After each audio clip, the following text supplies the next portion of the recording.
right, guys, here we are, people. We are now in the top 5 memorable games. These games easily could have been, well, I wouldn't say particularly this game. Now, I'm not going to lie to you. You want to start over? No. I'm going to continue. We could have easily put any of these games. We had the hardest time putting 5 through, well, let's be honest, 5 through 2 together. 1, we obviously knew the answer to 1. 1 was going to be picked no matter what.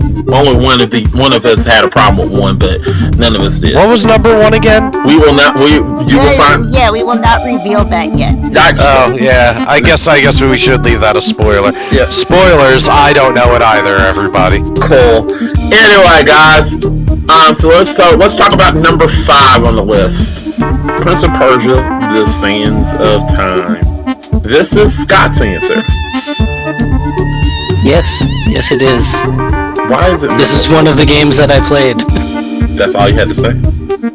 No, I love this game. I mean, the mechanics were a lot of fun. It was like visually really awesome. The whole time travel element of it, you have a lot of fun with.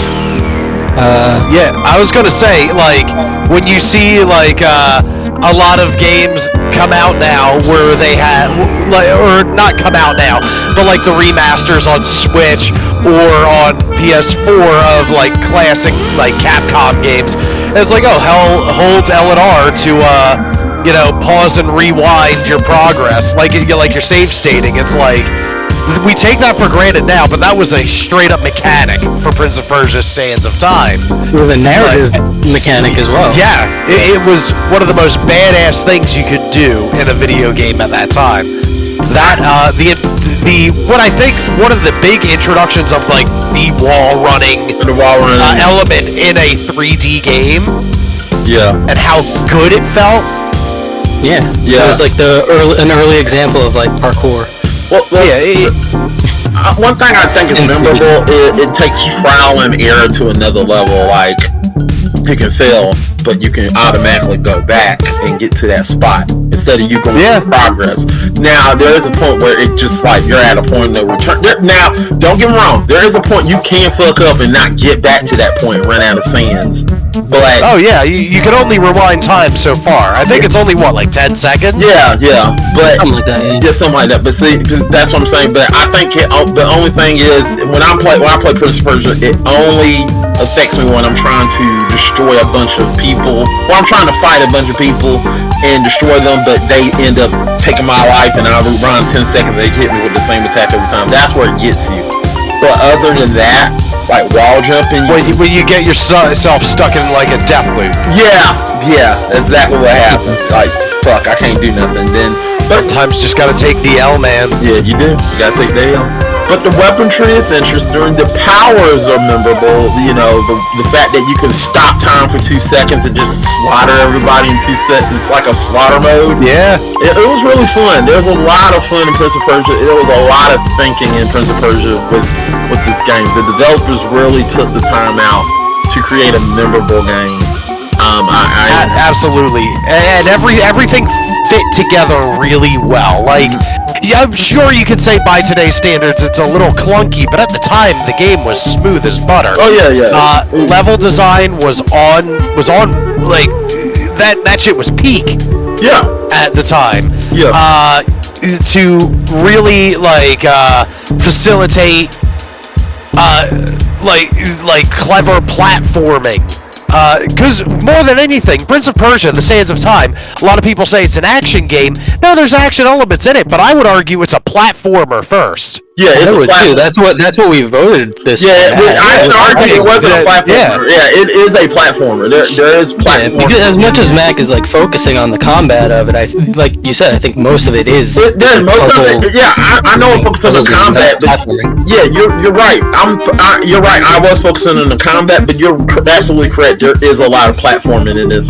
I did say an example, like running on the wall and coming back to it. That's platforming because you got to go back to the spot to where you came in to do a different route. It's calculating, and you got to do it correctly to get to that spot, or else you're fucked. I But also feel like it's just like a good evolution of like where the Prince of Persia games came from, which were, I mean, they were platformers. Yes, they And were. this, like- I played the OG Prince of Persia game on the computer. Oh yeah. But I was way too young. Ooh. Here's a fun one. I forget exactly how you unlock it. I think you just have to like smack a wall for like 10 straight minutes. But you can, in Sands of Time, unlock a secret level that becomes the first level of the original Prince of Persia. Oh yeah, I remember It that. becomes a side scroller and all that.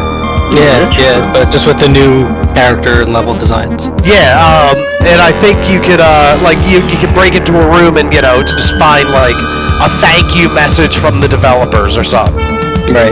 right, another thing is, I feel with this game, it is fun. I had a lot of fun, and there's a lot of memories with this game. But here we go, people. We gotta talk about why is it 5 on this list. I gotta say it right here. Thing that while there's a lot of things that are memorable about this game, one thing I said during the argument round of which y'all will see at the end when we reveal number 1, after we reveal number 1, is while it is memorable, after you beat it, you kind of put it back in the back burner because it's really not replayed. You can't replay the game because it's like, well, I done beat the game. You done got all the secrets. There's nothing else to do.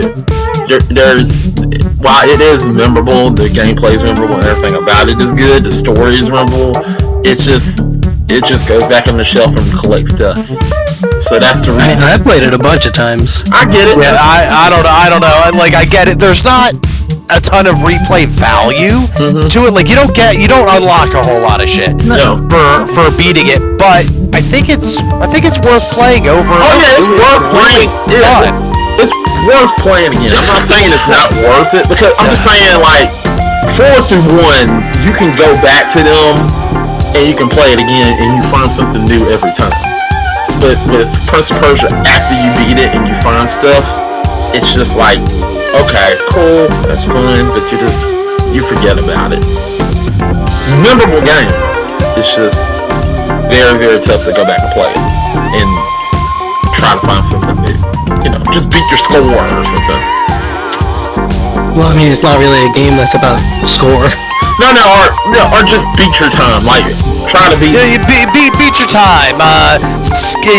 Develop your skills. Do Speed something run, cool. yeah, speed run. It's really good for speed running. Like if you're speed running, this is what it is. It's not built for secrets or anything.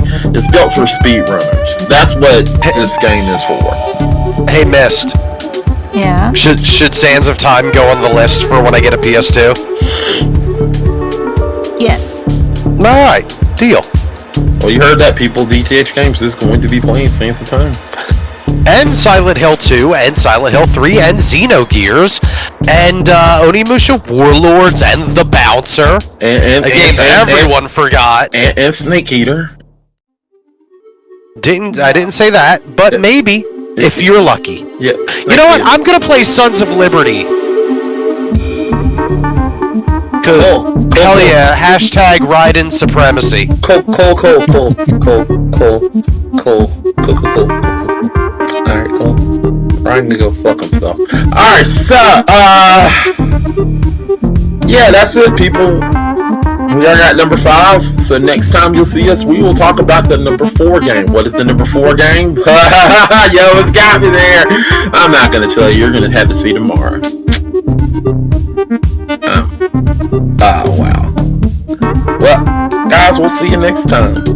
Bye-bye. Goodbye! Watch DTH Games. Twitch.tv/DTH_games. Alright, and